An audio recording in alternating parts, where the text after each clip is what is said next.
Imagine you are the only human in a school full of furries. You hate all animals, but you meet a wolf who is useless enough to make you feel sorry for her and become part of her pack. This is the story of Imasama. In a world where humanoid animals rule, humans near extinction. Some students are animals, others human-like. At Seton Academy, during the entrance ceremony, students vary from animals in clothes to human-like with ears. The main character is hit by a pineapple, throws it back, hitting Ranka Okami, a fierce little wolf. On the other hand, the ceremony is literally a jungle. Our main character gets hit with a pineapple and throws it back, hitting Ranka Okami, a fierce wolf. She, recognizing the culprit, launches herself at him, smashing Amano Sensei's aquarium. The principal, Professor Trano, shows up. She, recognizing the culprit, launches herself at him like a runaway rocket, but ends up breaking Amano Sensei's aquarium. The principal, who looks like a mollusk, Professor Trano, shows up threatening to devour everyone. They do not align, and no one dares to disobey, so everyone deforms. The director welcomes them, but his fish tank breaks, so the savage tears off the shot with her mouth and runs away, while the teachers try to put some order. Jean, tired of all the noise in the classroom, decides to step outside for some fresh air, while we learn that our main character hates all animals and wishes they would go extinct during recess. Jean decides to escape from the cafeteria, but here comes the problem. The menu is a wild buffet not meant for humans, so in survival mode, Jean asks for his food cooked, which leaves the chef gorilla more confused than ever. When he sits to eat, he meets Ranka. To avoid a duel, Jean gives her meat. She invites Jean to her clan, but he declines. To avoid a culinary duel, Jean gives her a piece of meat and Ranka, happier than a worm, devours it. Now less aggressive, the wolf girl offers Jean to join her wolf clan, but he brushes it off, leaving Ranka half confused, and manages to get away from her by tossing her a bone. In the cafeteria, Hitomi Hino also shows up, a girl who Jean seems to want to keep an eye on since she appears to be the only other human in the school, so they have that in common. The two sit down to eat, and Hitomi pulls out her homemade lunch since she's aware of the menu. In the cafeteria, the two humans are chatting, and everything seems to be going great, but Ranka, in a territorial mode, challenges Hitomi to a duel for Jean, which scares the poor girl who prefers to back off to avoid any trouble. Jean, fed up with the wolf girl's drama, makes it clear that he doesn't want to join her pack, leaving Ranka completely shocked. When Jean explains to her that she should be with her own kind since everyone does the same, so she should look for other wolves, she surprises him by saying that's not true. Ranka tells him how a human saved her from some bears when she was little, which made her think that she could form a pack with different animals. But if he doesn't want to be part of it, she'll leave him alone. Ranka runs off, leaving Jean with mixed feelings. That same night in the school dormitory, while Jean reflects, he remembers that he was the human who saved Ranka,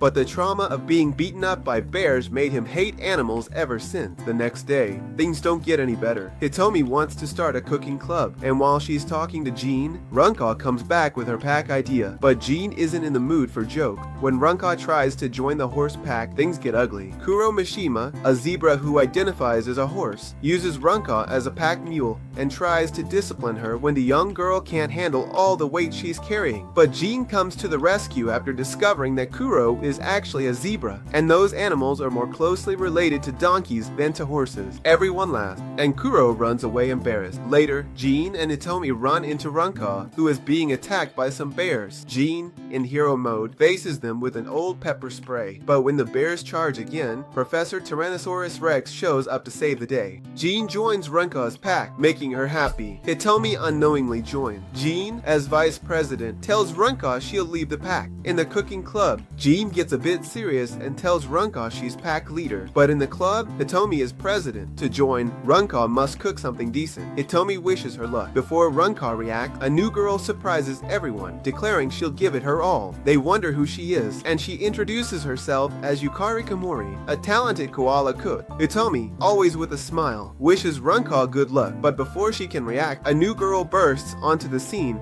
surprising everyone with her energy as she declares that she'll give it her all. Everyone looks at each other, wondering who she is, and the girl introduces herself as Yukari Komori, a koala with a great talent for cooking. She wants to pass the test to join the club, because even though she loves her lifelong eucalyptus, she's on the hunt for new flavors, something she ate a long time ago that she barely remembers. Jean doesn't really believe her and mentions that koalas only eat eucalyptus, but Yukari, with a sparkle in her eyes, replies that she knows that very well, but she's dedicated to trying something different. Jean, somewhat resigned, lets her take the test, and Yukari doesn't waste any time. She grabs a knife with determination, but her skills leave a lot to be desired, as most of the ingredients end up on the floor. Without flinching, she picks them up and tosses them into the pan, which causes Jean to scold her and make her wash them first. While the food is cooking, Yukari is a bit scared of the game, but she keeps a safe distance, which just makes her look even more adorable. Finally, Yukari presents her dish, an eucalyptus pasta that, to everyone's surprise, turns out to be quite tasty. Hitomi, thrilled, welcomes her to the club, while Jean, who thought the test was to keep strangers out, has no choice but to accept her application. However, Jean sets a condition: Ranka can't join the club. Hitomi, seeing Ranka's potential, asks Jean to help her prepare a dish. Ranka, excited, follows the instructions to the letter, but she messes everything up, which only frustrates Jean. Meanwhile, Yukari, always curious, wonders why Ranka is so interested in joining the club. Hitomi assumes it's because Ranka wants to be close to Rin, but Yukari, with her mind wandering, suggests that Ranka might be interested in stealing Jin's heart, and even imagines them as a couple. Yukari hints about Jean and Ranka. Jean, confused, wants Yukari out of the club. Hitomi convinces him to let Ranka cook. Jean tells Ranka to cook with love, motivating her. Jean, completely confused and annoyed, decides that Yukari has no place in the club and threatens to kick her out. But before he can do that, Hitomi convinces him to let Ranka keep cooking. Jean, not really feeling it, tells Ranka that if she cooks with love, everything will taste better, which motivates Ranka to give it her all. What follows is a total chaos in the kitchen. Ranka gets way too excited and ends up being a monumental disaster. When she presents her dish, it not only looks terrible, but the smell is indescribable. Jean, with his nose pinched shut, tells Yukari that her first test was a success, but the second one involves eating Ranka's dish because there's no room for picky eaters in this club. As Jean struggles to keep Ranka from feeding him, Yukari, in an act of bravery, tries her food, and to everyone's surprise, she discovers that this is the flavor she has been searching for all along. Without hesitation, she starts eating more and more. Yukari knows that koalas have bacteria that allow them to digest toxic eucalyptus, something they get by eating undigested eucalyptus directly from their mother's bottom. Although the fact is surprising, she doesn't let it stop her and continues to enjoy Ranka's dish. In the midst of the chaos, Ranka takes the opportunity to shove some of her food into Jin's mouth, which causes him to end up vomiting. Yukari, feeling cheerful, tries to give some food to Hitomi, but she wisely declines the offer. After this culinary disaster, Hitomi mentions that they need more ingredients, but the club's budget is in the gutter. She suggests they ask the gardening club for some vegetables since she heard they're giving some away. Everyone agrees, and just as they're getting ready to go, a new girl shows up. She suggests they ask the gardening club for some vegetables since she heard they're giving some away. Everyone agrees, and just as they're getting ready to leave, a new girl shows up. Yukari immediately recognizes her as Kurumi Nekimai, the girl who has won the title of Miss Feminine for 3 years in a row. Curious, they ask if she wants to join the club, but Kurumi, with an air of superiority, says she's only interested in observing. The group heads to the gardening club, where the club president, aboard like a genius, tells them they can't share the vegetables because someone has been stealing them. It turns out that 2 boars were in the middle of raiding the place without the president noticing. Kurumi, with her feline charm, approaches purring and asks the president for the vegetables, who starts to soften little by little. Just when it seems like everything is going to be fine, the thieving boars slip up, causing the president to realize the theft and start chasing them. Back at the cooking club, Kurumi is surprisingly helping out with the cooking. Hitomi and Yukari praise her for her skills, while Ranka watches from a corner, worried that Kurumi is winning the group's affection. Taking advantage of the situation, Kurumi approaches Jean and asks him if Ranka is his girlfriend. When he denies it, Kurumi touches her nose with his, explaining that this is how cats say hello. Then, with a sparkle in her eyes, she suggests that everyone ditch the cooking club and join her napping club instead, because cooking is too much work. Kurumi tries to use her charm to convince them, but to her surprise, no one is interested in her proposal. Offended, Kurumi storms off, saying she didn't want to join their club anyway. However, Ranka introduces Jean to Mayubi, a very slow sloth. Jean is unsure about Mayubi joining, but Aramoto-sensei insists it's perfect since Mayubi stays in the classroom. Ranka explains that the moss on its head is actually its lunch, which leaves Jean completely baffled. Even though the main character isn't convinced about bringing Mayubi into the club, Aramoto-sensei shows up and, with her usual authority, tells them it's perfect because Mayubi has always stayed in the classroom. Jean tries to protest, but Aramoto-sensei threatens him,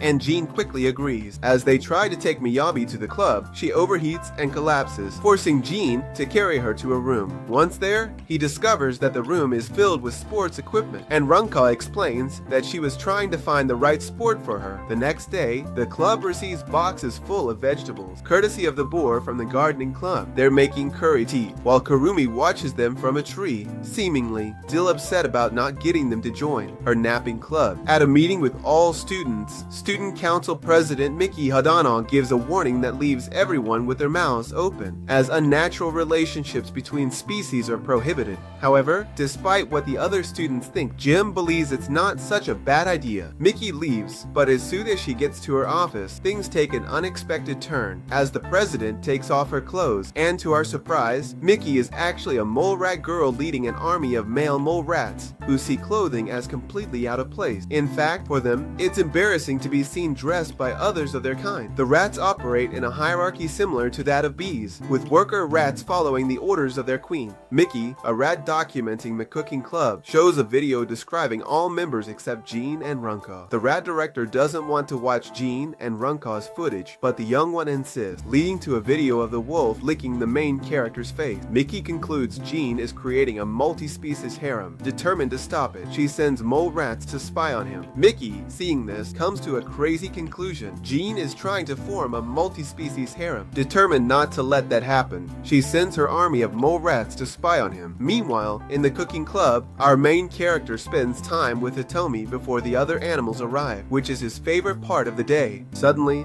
Ranka shows up and starts arguing with Jean, even though that's the least of his problems for the day. Jean finds himself in a tough spot as he's taken away by a group of lion girls, who also grab Ranka along with him. These lion girls belong to the harem of King Shishino, the lion king who seems to be having some heart issues. Jean confesses that he has fallen in love with Shiho, an Impala girl, and asks her for advice on how to handle this complicated relationship between species, since a rumor has spread that our protagonist is the expert on this subject. Jean refuses to help due to his beliefs, but the lionesses insist. He realizes the king lacks courage to talk to Shino. Jean suggests approaching her directly. The king tries, but Shiho runs away. As Jean listens to the story, he realizes that the problem isn't about the species. It's just that the poor king has never had the guts to talk to Shino in person. So Jean suggests that he just talk to her. But when Ranka asks if that will work, he replies no, he just wanted to get rid of the guy. When the king tries to approach Chiho, she runs away scared. Jean doesn't care. Indeed, when the king tries to approach Chiho, the Impala's survival instincts kick in, and she bolts in terror every time she sees him. Our protagonists watch this sad spectacle, and although Jean doesn't give a damn, the rats that follow him everywhere filming become sad. Things get even more complicated when a group of male lions decides to challenge the king for his harem, revealing that they've captured Chiho as a hostage and threatening to devour her if the king doesn't back down. But instead of backing down, the king shows his dominance by defeating them all, leaving his rivals speechless. Instead of finishing off the enemy leader, he cuts off his impressive black mane,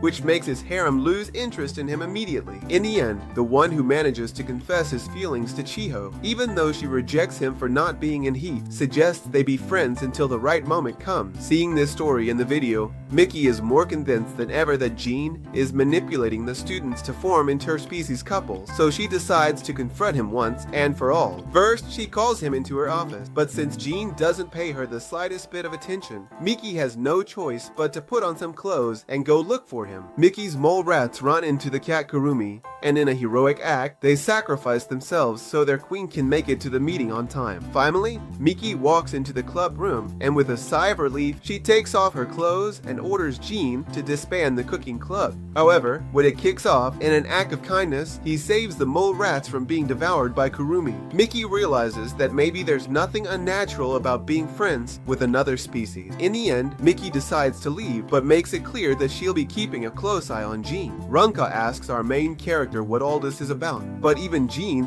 doesn't understand what just happened. After King decided to get rid of his iconic mane, the throne was left open, and the males at the school entered into a fierce struggle for power. Everyone wanted to claim the title of King of the Pack, and the competition couldn't be more thrilling. In the midst of this chaos, an imposing and somewhat nervous figure arrives at Seton Academy. FURR1 Okami, Ranka's older sister. FURR1 is huge, powerful, and has an aura that precedes her, but despite her presence, she's feeling uneasy because she's about to meet her beloved little sister. Just picture the scene: a huge older sister searching for her little sister in the middle of school chaos. FURR1, determined to find Ranka, visits the cooking club where she finally reunites with her sister. The moment is exciting, filled with hugs and tears of joy, like a scene straight out of a soap opera. But the happiness of the reunion doesn't last long, because FURR1 asks Ranka to return to her pack. However, Ranka, now happily married to Jean and fully integrated into her new life, flatly refuses. She's happy with her current life and has no intentions of going back. FURR1, clearly upset and feeling rejected, decides that if she can't get Ranka back, at least she'll make sure Jean joins her pack. What? Because it's a way to pressure Ranka. But things don't go as FURR1 expected. In an unexpected turn of events, Ranka, fed up with the situation, tells FURR1 that she really can't stand her, and with a shout of defiance, she defeats her in an epic fight. It seems that FURR1 has found her rival in Ranka, and the battle was worthy of applause. Meanwhile, tired of the conflicts and drama with King, he decides to take a break and focus on the club's activities. This gives him a bit of peace and quiet, even though the drama continues to swirl around the rest of the school. FURR1, humiliated and furious from her defeat, faces a new challenge. A young hyena named Hyena Madaraba. Filled with courage and determination, he decides to challenge FURR1. However, FURR1, still recovering from her recent defeat, decides to ignore him, but Hyena doesn't give up. News of FURR1's defeat spreads quickly among the lion boys, prompting some to challenge Jean. They want to succeed where FURR1 failed, but Hyena impressively defeats all the lions first. Afterward, Hyena aims to face Jean to prove himself. However, Jean mistakes Hyena for a woman, offending the hyena, who storms off angrily. The next day, Hyena is more determined to prove his masculinity. In Seton, females have human-like bodies, while males resemble clothed animals, frustrating the hyena, who is eager to be taken seriously. The next day, Jean is more determined than ever to prove that he's a real man. In Seton's world, females have sexy girl bodies, while males look like animals in clothes, which is a total bummer for Hyena, as he's tired of not being taken seriously and is willing to prove his masculinity. The top rats, seeking gossip, show Miki a seemingly joke video with Jean appearing to pull down Jenna's pants. Miki faints, thinking Jean is inappropriate. However, Jenna is showing her masculinity. Miki, horrified, faints at the sight, thinking that Jean is acting inappropriately. But what's really happening is a completely different situation, as Jenna is trying to show off her masculinity, while Jean is trying to stop him. Our protagonist, with a look of frustration, reveals an incredible secret. Female hyenas have a fake penis similar to that of the males, making it really hard to tell the difference between female and male hyenas. Upon realizing this, the hyena realizes that she is actually a female and not a male as he thought. Despite the drama, FURR1 finally accepts that Ranka has found her own path and formed her own pack. Even though he still holds a grudge against Seton, he can at least acknowledge that Ranka is happy in her new life. Meanwhile, Hyena returns to her family and tells them that she has accepted her identity as a female. Her family, relieved and happy that she has finally found peace with her true identity, gives her a female uniform they had saved, and her brother even gives her a new haircut. With all these unexpected changes, Jenna is a bit confused and decides to go back to calling herself a male as a way to hold on to her old identity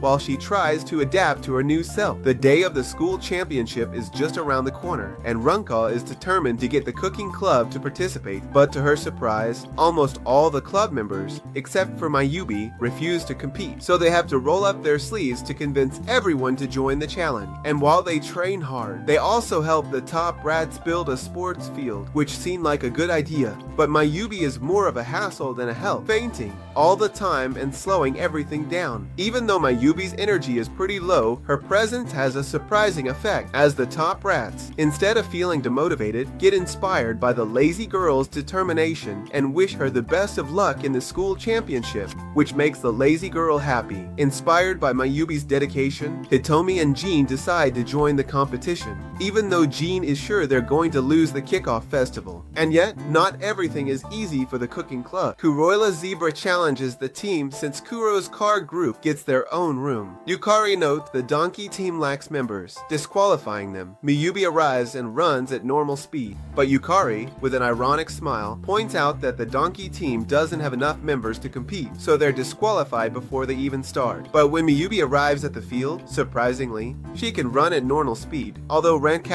wonders what happened. He attributes the change to an excess of energy from training. However, it soon becomes clear that Mayubi is actually coming down with a cold, and that her increased heart rate was just a temporary illusion. Unfortunately, Mayubi faints right away, and without her, the rest of the team decides to compete in honor of their friend. Despite their determination, the cooking club faces stiff competition. They lose all the morning trials, unable to outdo other species, especially the cheating chimpanzee leader, Arohama, who uses tools to win. By the afternoon, the team is in a bind due to a lack of members, so Jean makes a wise decision and allows the donkeys to join their team. These donkeys, inspired by the story of Napoleon crossing the Alps riding one of them, easily win the foot race up a snowy mountain. Later, Yukari surprises everyone by winning the arm wrestling match against the gorillas with her powerful koala grip, leaving no chance for her opponent. For his part, Jin takes home the gold in the endurance race, proving the humans are the mammals with the most stamina. In the swimming race, the chimpanzees, in an act of pure malice, give Hitomi some medicine so she can't compete. But there's no need to worry, since Mayubi, who actually knows how to swim really well, takes Hitomi's place. Even though she starts off in the lead, Pank doesn't fall behind and uses a boat to nearly drown Mayubi. The crowd, which has become completely fans of Mayubi, starts cheering her on like crazy. Despite the difficulties, Mayubi manages to finish the race just before fainting. Finally, the last challenge arrives. A race through the jungle. Ranka, with fierce determination, takes to the track. On the way, she teaches Pank a lesson, warning him never to dare hurt another member of the cooking club again. Ranka crosses the finish line first, securing victory for the rest of her club, and the cooking club wins the championship and the field day. As a show of gratitude for the help from the donkeys, they decide to let them use part of their club room. Soon after, a panda girl named Mini moves to the school, and everyone is super excited, so the students get busy doing tasks to welcome the new student, and Ajin has been assigned to build a bamboo pond all by himself. The panda finally arrives accompanied by its representative, a male red panda named Typhoon. From the very first minute, it's clear that Mei Mei is a true celebrity, used to being the center of attention and having everyone around her go crazy trying to fulfill her whims. The panda is welcomed by the faculty, who apparently don't earn much, since the principal can't afford a new pond, so at least that part is realistic in relation to the world we live in. Typhoon informs them that they haven't decided on the school yet, so Mei Mei is in visit mode until both of them see if the school is right for her, which doesn't seem like an easy task, since from the very beginning,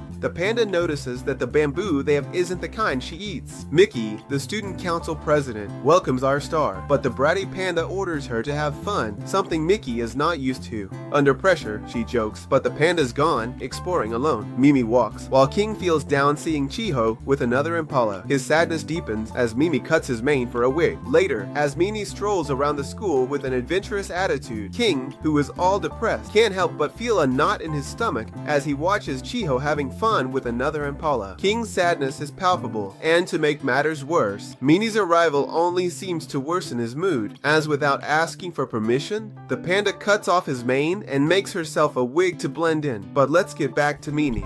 A panda girl, not satisfied with her new life, decides to explore the school her way, and the first thing she does is sneak into the cooking club. There, with a boldness worthy of a queen, she devours all the dumplings that Jean had prepared, without even thinking twice. When she finally reveals that she's the new panda at the school, the news spreads like wildfire. The students are fascinated by the new star, and can't help but flirt with Mei Mei, But Jean, the brave leader of the cooking club, isn't impressed at all. In fact, what he does is kick her out of his kitchen right away. Mei had never been treated like that before. She feels embarrassed and confused. Determined not to be defeated, she insists that Jean make her more food, but he refuses, and Feng warns her that in his country, stressing out a panda is a crime punishable by death. However, our main guy doesn't feel intimidated at all. Determined to get what she wants, Mei decides to bribe Yukari, Mayubi, and Ranka to accept her into the club. However, Jean stands firm in his stance and treats her like a brat, demanding that she cooks and cleans for herself. Feng,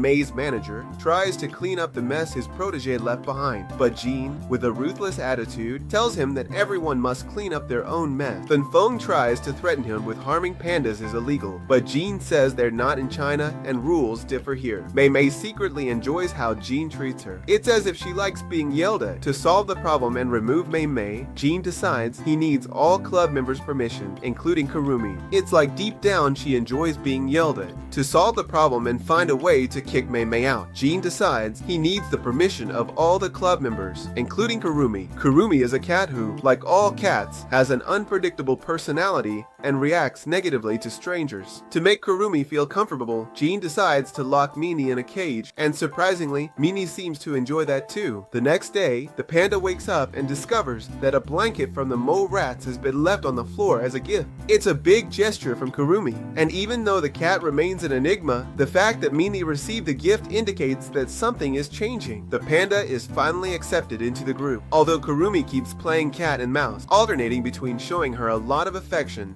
and completely ignoring her. The other club members explain to her that this is just how Kurumi is, and that she has to get used to it. Ranka, with all the patience in the world, explains to Mei that to join the pack she must lick the leader's mouth. Confused, Mei goes and licks Jean, but when she finds out her mistake, she gets mad. To unwind, all the girls decide to go to the Seton Hot Springs. Jean gave Mei the blanket. There, it's revealed that it was Jean who gave Mei the blanket. Meanwhile, King, who has shaved for a fresher look, can't help but feel jealous seeing Chiho getting more affectionate with the Impala. Later on, Hyena, with all the confusion in her mind about how to act like a woman, decides that the best way to learn is by observing Hitomi, whom she sees as the perfect embodiment of femininity at school. The idea is good, but it turns out that the observation method isn't as effective as I thought. Meanwhile, Teramitsu, a small and charming honey badger, arrives at the school with a strong desire to join the feral pack, which has been hanging around the area to keep an eye on her sister from a distance, although that's not working out too well for her either. That pack, led by the formidable wolf Feral, is known for its selectivity and exclusivity. Feral, who has proven herself to be a relentless leader, just agrees to leave her group, leaving Tero heartbroken. Determined to prove her worth and earn a place in the pack, Tero challenges, charges, and runs off to fight her, but ends up distracted by a bird, and our favorite wolf doesn't even realize she has an enemy. Back at school, Gina continues to try to emulate Hitomi, but her efforts are not exactly a resounding success. Instead of looking more feminine, Hyena ends up looking even more masculine.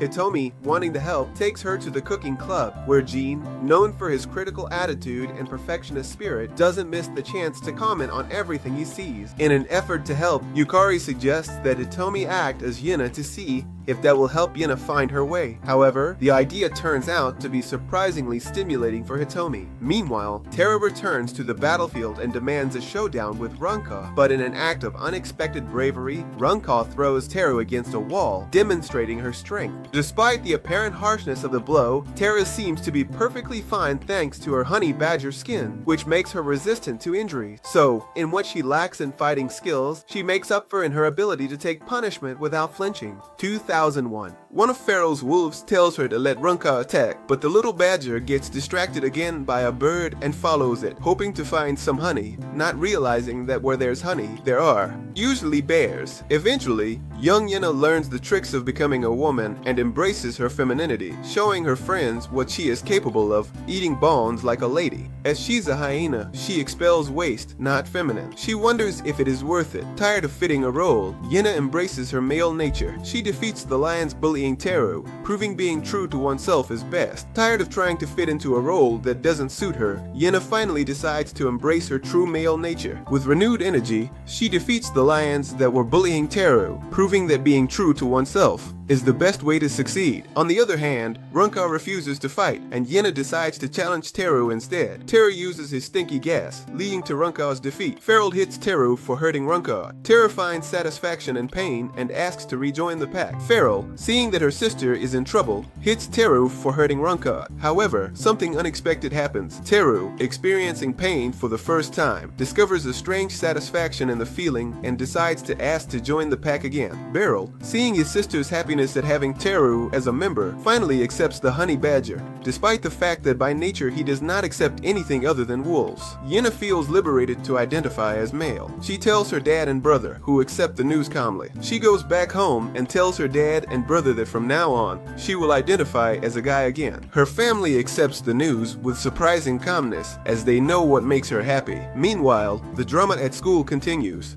Hyena's closeness to Itomi causes a wave of jealousy, and Jean, feeling threatened by the tension that Itomi brings to Hyena, considers confronting her over her affection. In the courtyard, he welcomes a new member to his crew, who feels super accepted and happy, but also gets distracted by all the birds flying around her. In another corner of the school, King becomes an unexpected hero by protecting Chiho from the bullying of the wild boar boys. Chiho, touched by King's bravery, finally admits her feelings for him. However, King misinterprets this declaration as an invitation to something more, only to get kicked in the face when Shiro clarifies that despite her feelings, she's not an he yet. Soon after, Jin's class receives exciting news. They're going to the prestigious Sedan Marine Academy. The excitement is high, and everyone is ready for an epic adventure at the academy, which is famous for its excellence in water shows and swimming. Jean notices that the school is basically a luxury cruise and takes the school trip as if it were a romantic vacation that will let him get closer to Itomi. Upon arrival, the students meet Shira Umekana, an adorable beluga whale who is about to welcome them. However, Kanna's show turns out not to be as impressive as she expected. She runs away embarrassed, and instead of showcasing her potential, she just hides away. According to beauty standards, they present Kanna as a whale with a slender body instead of something more fitting for her species. Ranka feels sad for the little whale, but that's not Jin's problem, and he couldn't care less. But then he realizes it's the perfect excuse to shake off the she-wolf and be alone with Itomi, so he tells Ranka that she should go help Kanna. Ranka and Mimi, intrigued by the situation, discover that Kanna is eager to join the school idols, a pack of fangirls led by Vanderuka. Meanwhile, our protagonists don't know what to do to have fun, since all the attractions are long distances away and only an animal could travel them without getting tired, but this doesn't apply to him.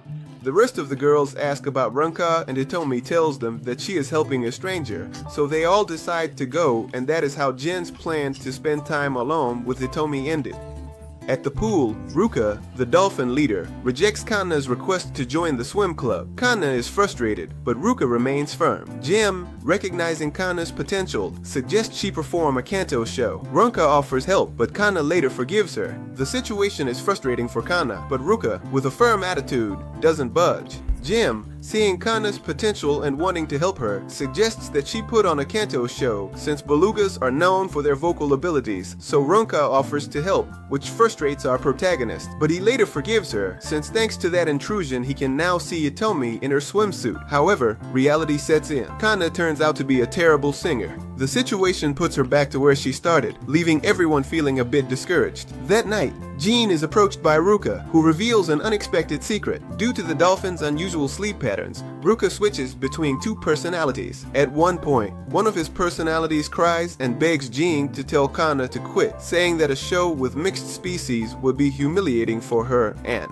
would only serve to embarrass her in front of everyone. Ruka really cares about the little whale and doesn't want to hurt her. However, Ruka's other personality takes over and, in a threatening tone, demands that Jean stop Kanna from participating in the show. The tension is palpable, and Jean finds himself at a crossroads. As our protagonist tries to process the situation, he runs into a giraffe boy in the bathroom. This peculiar species, which is of interest to Jean, makes his life a little complicated, since in Seaton's world, male giraffes often copulate with other males. The situation becomes even more surreal when the giraffe boy sets his sights on Jean, creating an awkward moment and more adult tension. Kanna worries about species sync. Ranka is optimistic about Jin's plan. Jin realizes Kanna sings with her mouth, not using Beluga's nasal cavity. Kanna, concerned about the lack of synchronization between the species in the water, shares her fears, but Ranka, ever the optimist, is confident that Jin's plan will work, citing the success she had in getting the girls in the cooking club to work together. Feeling guilty for not having helped Kanna in the best way, Jin realizes that Kanna has been trying to sing with her mouth, while Belugas actually use a special nasal cavity on the top of their heads to sing. With this new information, Kanna and the cooking club get ready to put on an impressive show. The big day arrives, and the show begins. Kanna, with the help of the cooking club, sings a beautiful song that resonates in Ruka's nasal cavity. This emotional moment makes Ruka realize that her emotional side wants to help Kanna more than ever. Ruka's two personalities come together in an act of cooperation, and she and the other dolphins join the show, with Kanna leading them. The show turns out to be a huge success, and Kanna is finally invited to join the swimming club. Grateful, the girls tell our protagonists that they're welcome to come back anytime, but Jin wants nothing to do with it. The school trip comes to an end, and finally, our protagonist gets the chance to spend some time alone with Hitomi at the beach. Jin almost manages to confess his feelings to Hitomi, but he's dramatically interrupted when the giraffe boy finds him and notices him. He keeps going all over the beach. Another day at Asaton Academy, and things are about to get even more surreal. Mei, always on the lookout for new friends, runs into a nervous third grader named Monako Kagami. The first time Monako sees Mei, she goes into such an intense panic that she starts banging her head violently over and over until she faints. Jin, with his usual coolness, comments that third graders often bang their heads. When stressed, Mei, surprised, asks Jin what's stressful about her. Jin sarcastically replies that everything about the panda is stressful, and he understands why Monako feels overwhelmed, though he won't admit. His presence is disturbing. Mei decides to befriend Monako. The poor girl, happy with her new friendship, tries to bang her head again, as it's her way to handle emotion. But Najubi steps in, encouraging her to overcome her self-destructive instincts. Mei decides to make an effort to befriend Monako. The poor girl, feeling so happy with her new friendship, tries to bang her head again since it's the only way she knows to deal with her emotions, whether they're positive or negative. But Najubi steps in just in time, encouraging her to overcome her self-destructive instincts. Meanwhile, Chiho confesses to King, revealing that she is finally in heat and is willing to be with him. However, there is one condition. King must meet his parents first. In Asaton, Mike considers stepping down, but a typhoon floods the school's underground tunnels. Species must share dorms with surface dwellers. Jin must live with more animals, constantly reminded of his dislike. Hitomi's roommate is Hashinohama, a mole girl, and Miki turns Jin's room into her office. This situation is a real disaster for Jin, who is forced to live with more animals than he'd like, and every chance he gets, he remembers how much he hates them all. Hitomi's new roommate is Hashinohana, a mole girl, and Miki, always with her knack for organization, turns Jin's room into her new office. She asks our protagonist if he's interested in replacing her as student council president,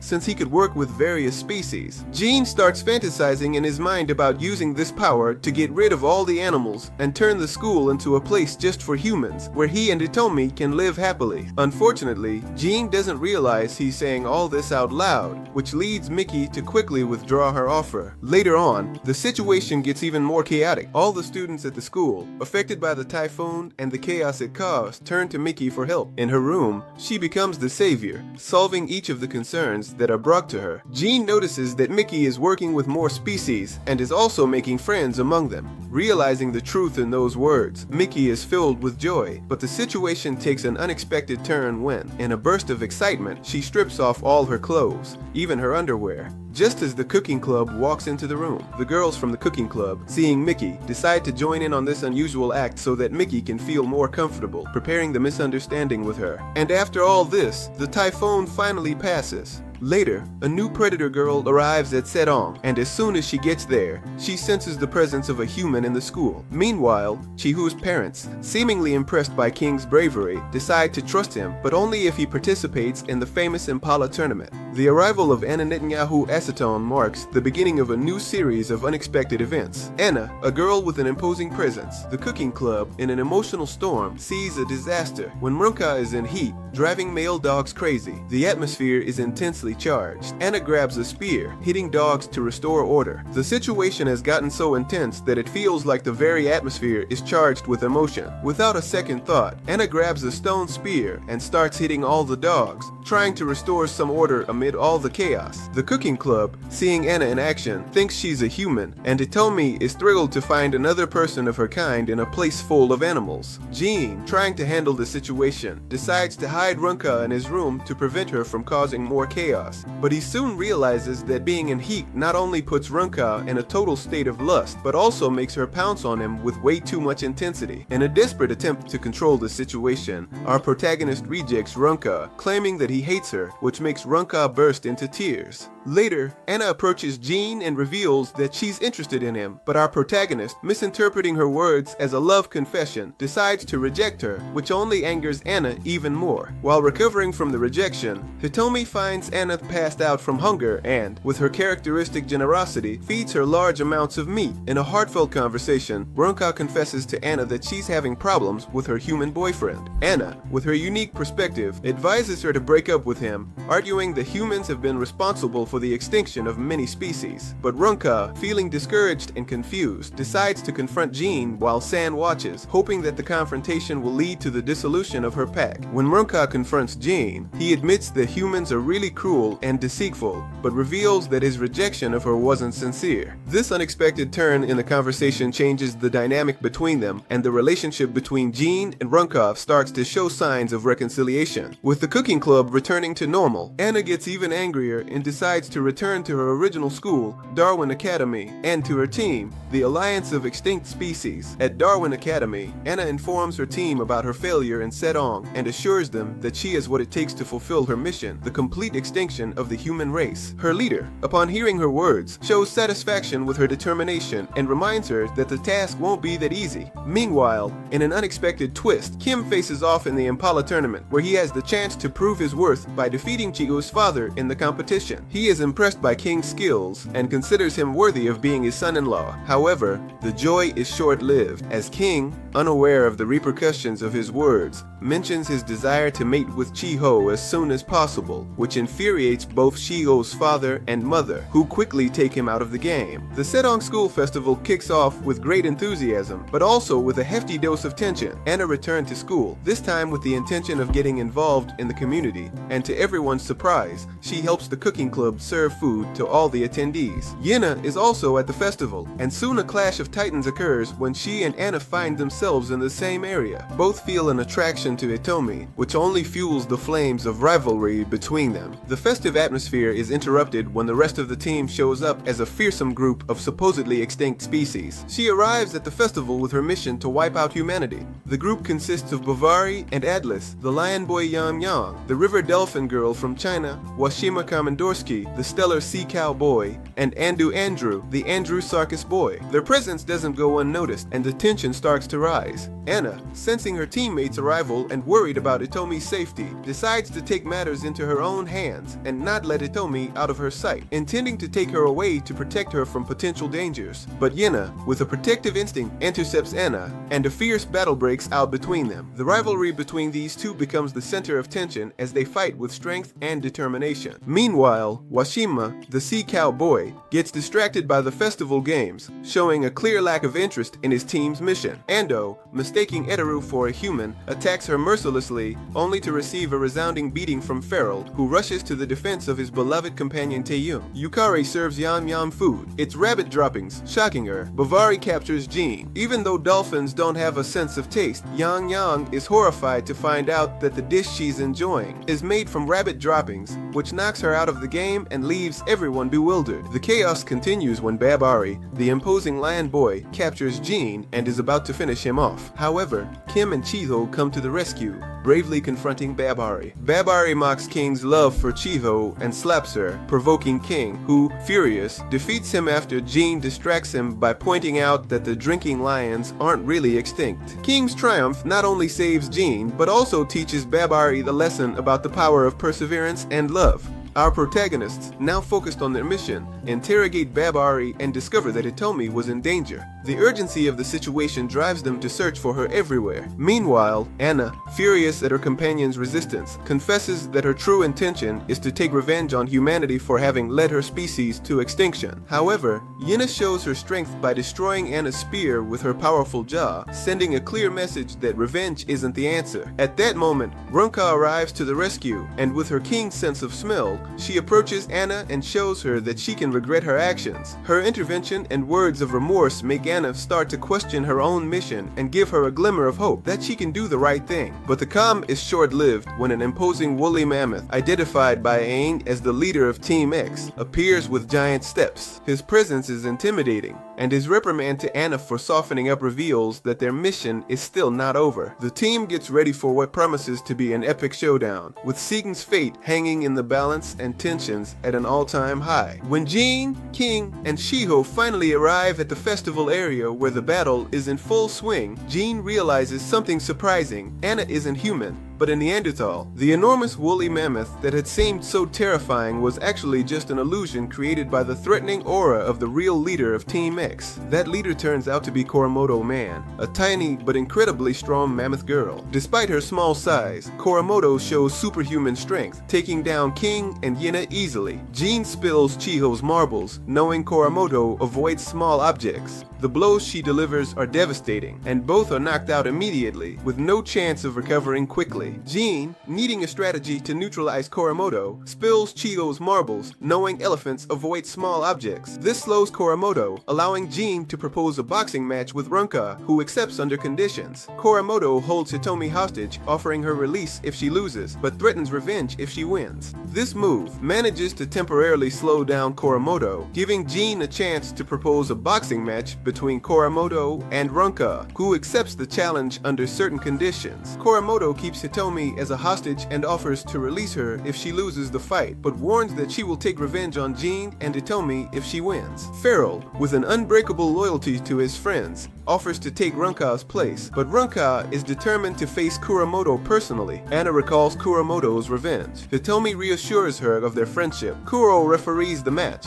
However, Anna feels conflicted when Hitomi, with a compassionate and empathetic attitude, tells Kuromoto that even though she's a Neanderthal, she has always considered them friends and her affection for her hasn't changed. With Kuro as the referee, acting as such due to her zebra-like appearance with natural stripes that mimic a uniform, the boxing match between Ranka and Koromoto begins. Ranka tries to dodge Koromoto's punches, looking to tire her out and wear her down. However, Koromoto's brutal strength means that any hit she lands causes serious damage to Ranka. Despite this, Ranka shows impressive resilience between rounds. Anna tries to persuade Koromoto that humans aren't as evil as she thinks, but Koromoto refuses to listen, clinging to her desire for revenge. In a crucial moment, Ranka gets knocked out of the ring, but with determination, she beats the count of 10 and gets back up. Jean, seeing Ranka's desperation, offers her words of encouragement and lifts her spirits, giving her the energy she needed. Seeing that Koromoto is feeling down from the rejection and discouragement, Anna decides to tell her that they are no longer friends,